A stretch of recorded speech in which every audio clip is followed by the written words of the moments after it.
pastores. Como é bom estar na casa de Deus. Glória a Deus, aleluia. Tendo mais uma oportunidade de adorar ao Senhor. Eu sei que às vezes, em virtude da rotina, a gente acaba encarando isso como mais um momento, mais uma reunião. Mas conforme já foi pregado aqui, quem conhece a sua história e é grato a Deus por aquilo que Jesus fez por mim e por você, não cansa de tributar louvor. Glória a Deus, aleluia. Amém. Amém. Livro do Apocalipse, capítulo de número 2. Apenas o versículo de número 1. Somente o versículo 1. Ao anjo da igreja em Éfeso, escreva: estas coisas diz aquele que conserva na mão direita as 7 estrelas e que anda no meio dos 7 candelabros ou castiçais de ouro. Toda a igreja repetindo esse versículo número 1 do 3. 1, 2, 3.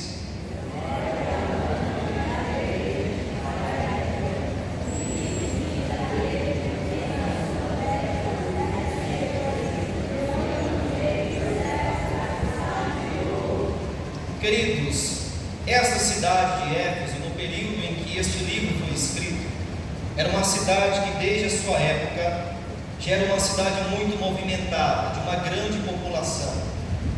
Na época que João escreveu o livro conhecido como Apocalipse, já era uma grande metrópole, a cidade de Éfeso. Naquela época já haviam mais de 300 mil habitantes naquela cidade. Se hoje 300 mil habitantes em uma cidade, para o nosso contexto do século 21, já é uma grande cidade. Imagina você voltar a 2000 anos atrás, e perceber a quantidade de pessoas e como afluiu a multidão para aquela região. Parece algo positivo, é uma grande cidade, desenvolvimento, a economia está indo bem, porém, ao mesmo tempo que aquela cidade se desenvolvia na economia e na política, infelizmente ela acabou se desenvolvendo também na influência a cultuar outros deuses, ao paganismo, ao que nós conhecemos hoje como uma vida de pecado. Naquela cidade havia um templo para uma deusa muito conhecida, chamada Diana, que para os gregos é chamada de Ártemis, e por ser uma cidade portuária, próxima ao porto, muitas pessoas afluíam para aquela cidade, iam em direção àquele ambiente, mas não com um propósito apenas econômico, não com um propósito apenas político, mas infelizmente com o propósito de ceder aos prazeres da sua carne e desagradarem ao Senhor. Falando sobre essa cidade, a maioria dos missionários de hoje não gostariam de ir para lá, porque apesar de ser uma cidade com uma diversa cultura, ao mesmo tempo tinha uma resistência ao Evangelho. Porém, um certo personagem chamado Paulo, que no nosso linguajar parece que não batia bem da cabeça, porque era doido por Jesus, decidiu evangelizar e falar de Cristo naquela cidade. Oh, glória. E no momento em que Paulo pisa os pés naquela cidade, aquela cidade é impactada pelo Evangelho, porque apesar de qualquer trevas que existam por aí, nada resiste ao poder da luz de Cristo Jesus e o poder que está nele através da igreja. Glória. Aleluia. E na hora que Paulo ele pisa nessa cidade, essa cidade vai se desenvolver e os anos vão se passando. Se tem uma coisa que aquela igreja que está em Éfeso não tem nenhum problema, é com liderança. Pensa em uma igreja que teve uma excelente liderança ao longo dos seus 40 anos, até João escrever. Os líderes daquela igreja, vamos listar, eram Paulo, era Áquila e Priscila, era Apolo, conhecido como erudito, era um jovem pregador, itinerante, mas ao mesmo tempo pastor, Timóteo, era um dos discípulos de Jesus, como João. Então, se tinha uma coisa que aquela igreja em Éfeso não tinha falta, era de uma boa liderança, uma boa ortodoxia, um bom ensino, palavra, seminário. O que nós conhecemos hoje, os congressos em Éfeso com certeza seriam os melhores.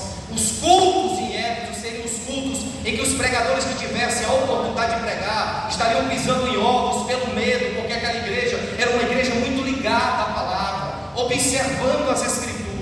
Parece algo muito bom, e é, o Senhor e Salvador Jesus Cristo estabelece uma preocupação com aquela igreja e diz que aquela igreja está se desenvolvendo, está tendo reuniões, está tendo celebrações, está tendo seminário, o congresso é uma bênção, o povo está cultuando, mas estão cultuando mais por rotina e não por devoção. É por isso que eu te pergunto nessa noite, apesar de nós estarmos aqui cultuando ao Senhor, o que nos trouxe para esse ambiente?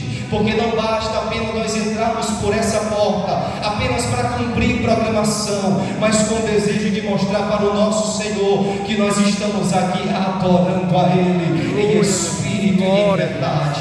Éfeso, se fosse nos dias de hoje, talvez seriam alguns irmãos que diriam: para eu adorar a Deus, eu não preciso levantar as mãos, eu não preciso dizer glória a Deus alto, porque Deus não é surdo. Mas não é isso. A gente não diz glória a Deus alto porque Deus é surdo, não. É porque a nossa alma está tão alegre, está tão eufórica, porque o nosso espírito não se controla. E se o mundo não tem vergonha de proclamar o seu pecado, a igreja também não tem vergonha de dizer que Jesus é bom, que Jesus salva e que Ele é o dono da igreja. Glória a Deus, aleluia. Louvado seja Deus. Eu quero trazer duas rápidas lições aqui no tempo que me foi estabelecido e prometo que não vou passar do horário. A primeira lição que essa igreja precisa aprender, volta o som, meu filho, está rapando agora. A primeira lição que essa igreja precisa aprender para que ela volte ao primeiro amor, repita comigo: a igreja em Éfeso